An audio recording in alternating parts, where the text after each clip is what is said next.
네, 뉴스앤마켓 시간입니다. 오늘 우리 시장 양시장 모두 빨간불로 마감을 했습니다. 그렇지만 아직까지는 경계를 풀기는 이르다는 생각이 듭니다. 좀 시장 면밀하게 지켜볼 필요가 있겠는데요. 오늘은 증권부 박혜린 기자와 함께 시장 얘기 나눠보도록 하겠습니다. 예, 박 기자, 이번 주에 코스피 200 그리고 코스닥 150 정기 변경 예정이 되어 있죠? 네, 맞습니다. 이번 주 금요일입니다. 오는 10일자로 이 현대중공업과 PI첨단소재, 메리츠 금융지주, 명신산업, SL 등의 코스피 200에 새로 편입이 됩니다. 이때 신규 상장 특례 요건을 충족한 카카오페이도 함께 들어가기 때문에 총 6종목이 지수에 편입됩니다. 코스닥 150 지수에는 나노스와 원익QNC, 에코프로, HN 등 총 15개 종목이 신규 편입됩니다. 예, 지금 보시는 기업들이 편입 소식에 다 한 번씩 좀 급등이 나왔던 기억이 나는데 이런 장에서 더 무서운 게 사실은 편출되는 종목들을 좀 살펴봐야 됩니다. 빠지는 종목들도 한번 살펴볼까요? 네, 코스피 200 지수에선 FNF 홀딩스와 LX 하우시스, LX 홀딩스, 또 이노션과 삼양식품, 일양약품 등이 빠지고 카카오페이의 자리는 롯데 하이마트가 내어주게 됩니다. 코스닥 150 지수에선 와이솔과 레몬 등 총 15개 종목이 빠집니다. 단 지금 자료에 나와 있는 SK 머티리얼즈의 경우에는 PFS 합병으로 이달 27일에 상장 폐지가 예정돼 있습니다.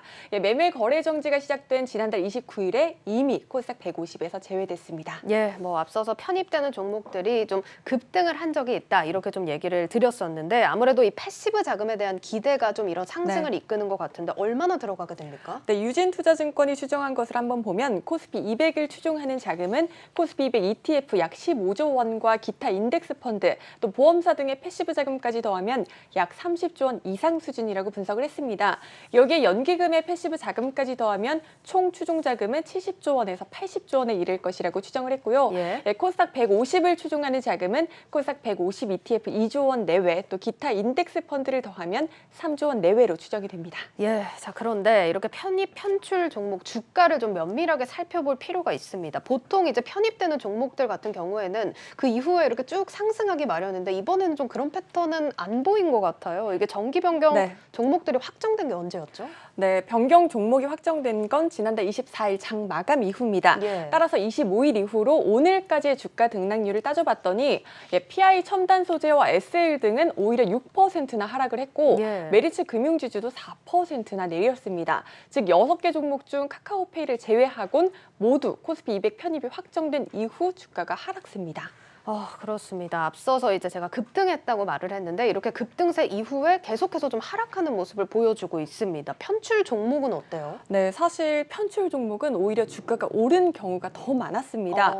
편출되는 7개 종목 중 FNF 홀딩스와 이노션을 제외하곤 모두 보시다시피 상승했습니다.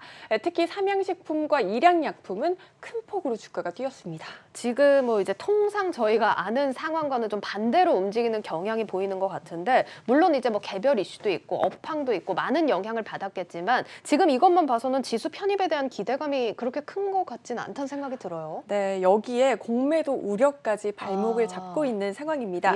이번에 코스피 200과 코스닥 150에 편입되는 종목은 공매도 허용 대상이 되고 반대로 편출되는 종목은 공매도 금지 대상이 됩니다.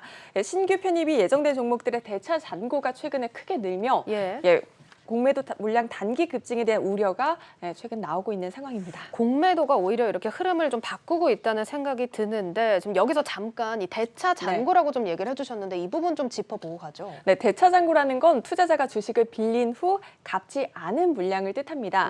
대차 거래는 국내 금융법상 공매도의 선행 요건이기 때문에 향후 공매도가 얼마나 이루어질지 추정할 수 있는 일종의 선행 지표로 해석되곤 합니다. 최근 대차 잔고 추이를 한번 정리를 해봤더니 지난달 26일부터 이 전일인 6일까지 7거래일간과 일주일 전 대차 잔고 한번 비교해 봤는데요.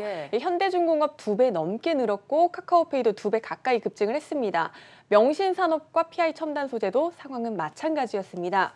물론 대차 잔고가 곧 공매도로 직결되는 것까지는 아니지만 지난 9월에 코스피 200에 조기 편입됐던 카카오뱅크와 크래프톤도 대차 잔고가 급증을 했었고 지수 편입 첫날 공매도 물량이 거래액의 각각 35%, 29%를 차지하는 등 편입 직후 공매도 세력에 타깃이 된 바 있습니다. 예, 그렇습니다. 요즘 이렇게 공매도 때문에 오히려 이렇게 역상황이 발생하는 부분 좀 많이들 찾아보실 수 있을 텐데요. 사실 이렇게 공매도 때문에 우려감이 계속해서 커질 수밖에 없을 것 같아요. 네, 다만 증권가에선 이 편입 첫날에 이렇게 공매도 물량이 쏟아질 수 있지만 1, 2주 내에는 안정화 단계에 접어든다고 봤습니다.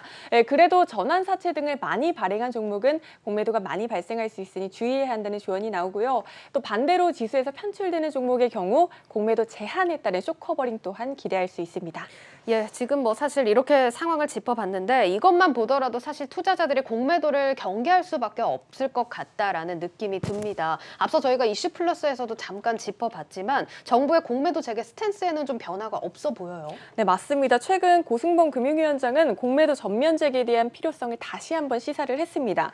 고 위원장은 공매도 부분 재개 조치가 시장에 잘 안착하고 있다는 평가를 받고 있다며 시장 상황 등을 종합적으로 판단해서 이 공매도 재개 방법과 시기 등을 검토하겠다고 밝혔습니다. 업계는 고 위원장이 MSCI 선진국 지수 편입의 전제 조건으로 공매도 재개에 대해 거론한 만큼 이 시행 시기 등에 대한 논의도 조만간 이뤄질 가능성이 크다고 보고 있습니다. 예, 여기까지 듣도록 하겠습니다. 증권부 박혜린 기자와 함께했습니다. 잘 들었습니다. 고맙습니다.